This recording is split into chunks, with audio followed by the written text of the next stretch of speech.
Hey everyone, welcome back to Ben Robinson Guitars. Today is part 2 of my short scale bass series, and I'm telling you, this thing is coming alive.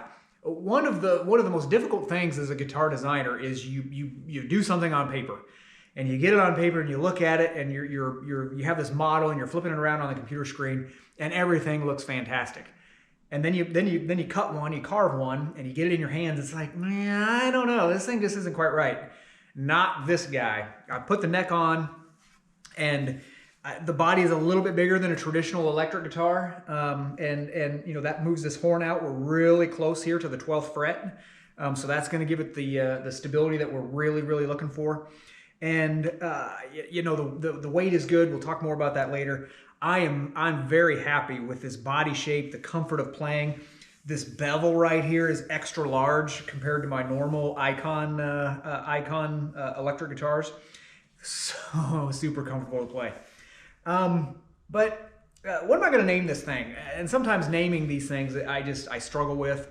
And so a little bit of history. If you looked out on my website, you know I have 2 other extra long scale basses. Both are 36-inch scale, and I named them with an earthquake theme because my long scale 36-inch scale bass, they are just ground shaking. The presence is immediately known and felt when you play those. So I went with an earthquake theme, the 4-string being the tremor and the 5-string being the quake. And I think this is, I mean, I haven't heard it yet, but I think this guitar, smaller in stature, yet it's gonna have that same seismic impact. So that's a good tagline. So what do I name this thing? And my mind went to a heartbeat, because even though it's smaller, it still has the same heartbeat from its bigger siblings. So same heartbeat, seismic impact, the pulse. I think I'm going to name this the pulse. Small in stature, seismic impact. Or small frame, seismic impact. I'll land somewhere. So hey, meet the pulse. Let's talk about the neck joint a little bit. It's not something I don't think I've ever really put out on a video series, because people who play my guitars, they're immediately like, wow, the tone and the sustain. What are you doing different? And I'm going to tell you, I think one of the keys to success is the actual neck joint. Now this has a bolt-on neck. It has a bolt-on neck, but just the way that I have this maple in here and then the fretboard, it almost looks like it's somewhat of a neck-through design, but it is not. It's a bolt-on. But one of the things on this neck that I do is, and I hope you can see it, I use these bushings. And so I use the bushings, and that's actually an 832 stainless steel machine screw. And there's 4 of them there. So I'm using a machine screw to attach the neck, and I've just got another neck here, and so on the neck you can see these brass bushings that I install, and then I super glue them in there so they're not coming out. And with these, for this to, I mean, you're literally going to tear a huge hole trying to pull these pulling these brass bushings. I think the threads would fail before this thing would actually pop out. But that's what's on the inside. It's on the neck here, and what that allows me to do is I mean the neck is so, you can just wrench on these things, and with the extra footprint here with these bushings, you can get this neck, I mean, super tight, and you're not worried at all about pulling wood out of the you know, what I'll call the traditional wood screw type design.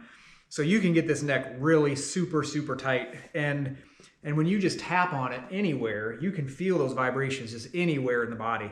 And I think that just adds to the tone. It definitely helps the sustain, which is just going to drive the amp harder and harder.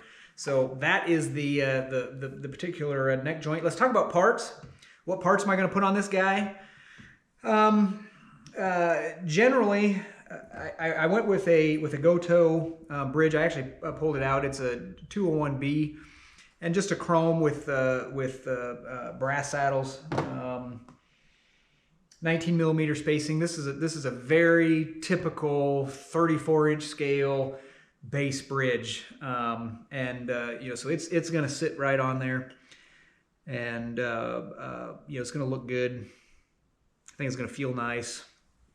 So we'll definitely, that's the bridge I'm putting on for tuners. I'm using Goto again. I mean, I like Goto stuff. They're not overly expensive. I've had zero issues with any Goto parts that I've put on any of the guitars that I've ever made. So these are, they're kind of their standard run-of-the-mill tuners. I think they're the 707, GB 707, I want to say. But they look great. They feel good. They got nice wings on them. And so, in fact, all of my basses I put these on. Controls. Let's talk about control section for a minute. I went with Tele style controls, and it's just different. So you're gonna put that on there, and some people have mentioned in the comments on previous videos maybe this is gonna get in the way of your hand. Possible. If that is the case, I'm the designer. I can put controls wherever I want.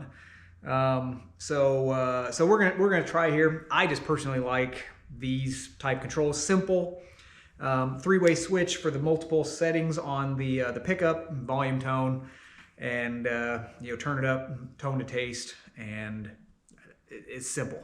And frankly, simple. It keeps the price down. I can customize this thing and double the cost. But this is going to have a very competitive final price. Pickup, we've mentioned before. I'm using the Seymour Duncan NYC.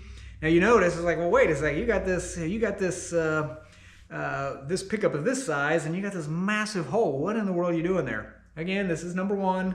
The prototype, I'll even call it, and I'm not 100% sure where I want this bridge to sit.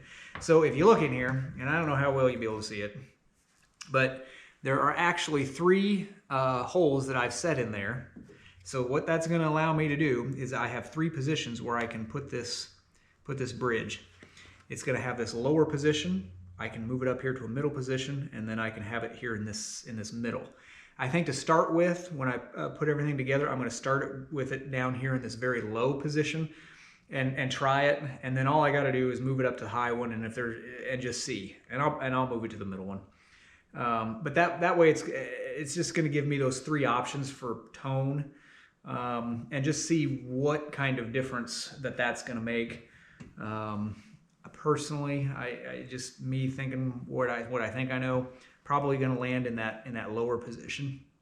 And once that's the case, or if that's the case, I will just make a little like a pick guard cover or something to set in there, just to cover it up. So that's where that pickup's going to go. Strings, I'm just using D'Addario XLs. The typical. I am doing 105s. A lot of times, short scale basses use lighter gauge strings. I'm going to go a little heavier. And I think that's going to help that low end response a little bit, and maybe give it more presence, even though it is a short scale. Bone nut, just a standard bone nut that's going to drop in there. So we'll have that, and I do use a string retainer. And the way I did this, I've got the two holes in there already, and it's just going to sit in there, and I catch the two middle strings. That's what that's going to allow me to do. So, yeah, size compare.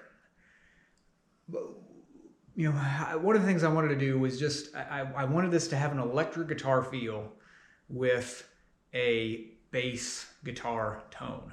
And it's comfortable, easier to play, but I think I just absolutely hit it out of the park.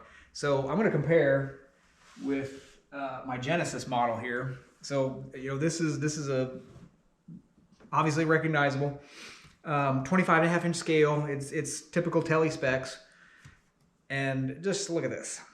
Look at the overall height. I'm going to say this guitar right here is maybe 2 inches longer. No, definitely no more than that. So it's very similar in size to what I'll call a traditional electric guitar. Now, the one thing I did not do, I made and I'm not gonna say I made a mistake here, but I was hoping that this guitar would fit in a typical Gator guitar case, and it does not. These wings here are just a little too wide. maybe probably about as much as 1/2 to 3/4 of an inch too wide. And so all that means is, I mean, I just got to get a little bigger case.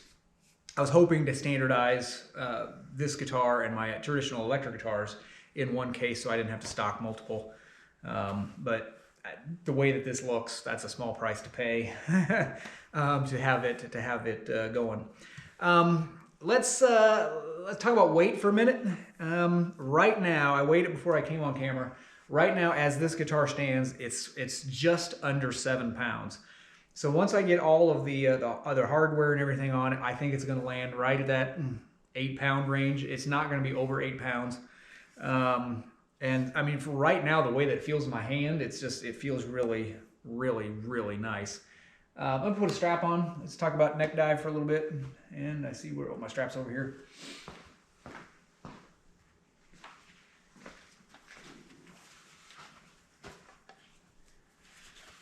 So let's put this on. And again, you know, you've heard me say 100 times, nobody wants neck dive, and I definitely don't. Do my belt down there. Nylon strap. I mean, I'm pushing it down, but it ain't going. This thing is rock solid. You can put this wherever you want it, and it's gonna stay.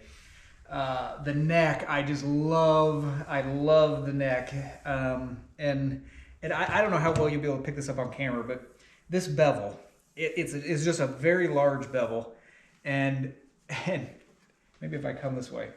So the way that I play is I usually rest my thumb on the pickup, and you know, I'm using my fingers. I'm using my fingers like this, and generally this is how I do it. And I mean, it is so comfortable. Even if you want to put your hand back here, you're more forward. It's just, you're not on a hard edge. It's just so nice. Fits me just absolutely perfect. The neck, and I haven't done anything to the frets other than I round the fretboard edges over. So you can play this guitar. I mean, again, I've done nothing to the frets. And there's just nothing here, and it's only going to get better as I smooth them out and I polish them. Feels absolutely fantastic.